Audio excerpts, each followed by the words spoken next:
तुम्हारी अकल चरने गई है क्या, जो शहर की नौकरी छोड़कर गांव में बसने का विचार कौंध रहा है? देखो, तुम्हें जाना है तो जाओ, मैं नहीं जाने वाली। और तो और बच्चों की पढ़ाई और स्कूल का क्या होगा? सब कुछ छोड़कर हम गांव में जाकर बैठ जाए? बिल्कुल नहीं।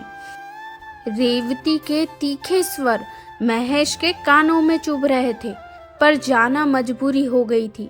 महेश ने भी दो टुक स्वर में कह दिया, तुम्हें लग रहा है मेरी अक्ल चरने गई है तो यही सही, पर हम इस शनिवार सब सामान सहित गांव जा रहे हैं। ये मेरा आखिरी फैसला है। तुम काम का सामान बांध लेना, बाकी सामान यहाँ बेचकर चले जाएंगे। मैं थोड़ा देख के आता हूँ, ये सब सामान लेने वाला कोई मिल जाए तो, और फिर अस्पताल होते हुए आऊंगा। रेवती मन मसोस कर रह गई। गांव आने के बाद भी रेवती के तेवर कम ना हो रहे थे।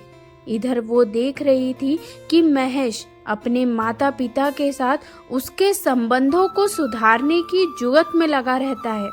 बात बात पर कहता, रेवती हमारा अपना कहने को कौन ही है? तुम भी देख रही हो, शहर में ही मेरी तबीयत बिगड़ने लगी थी। कल को कुछ हुआ तो इनके अलावा और हमारा कहने को है ही कौन? महेश बच्चों को पास के ही स्कूल में दाखिला करवाकर पिता के साथ खेती करने में जुट गया था। वो दिन ब दिन कमजोर होता जा रहा था। 5 महीने ही गुजरे होंगे कि महेश एक दिन चक्कर खाकर गिर पड़ा। पिता ने बहुत कहा, चलकर किसी डॉक्टर को दिखा ले, पर वो मना करता रहा।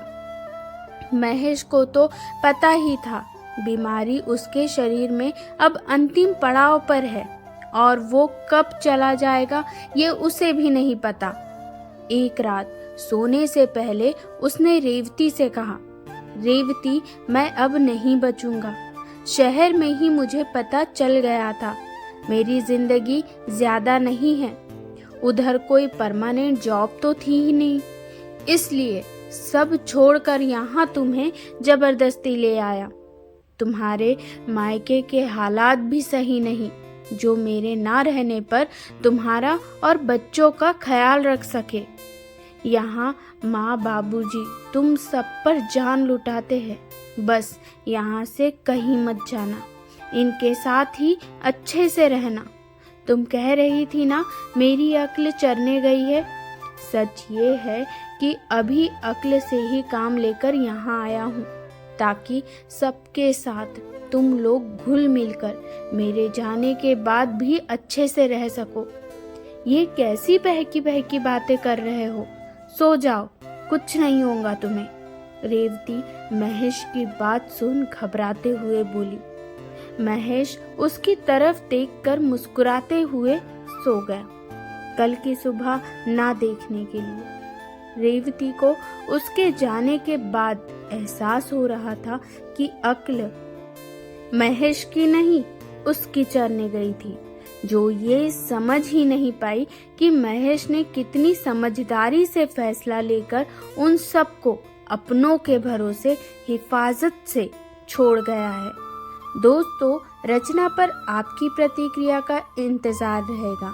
आपको कहानी कैसी लगी कमेंट करके ज़रूर बताएं, और अगर कहानी पसंद आई है तो प्लीज़ शेयर करना ना भूलें और चैनल को सब्सक्राइब करें।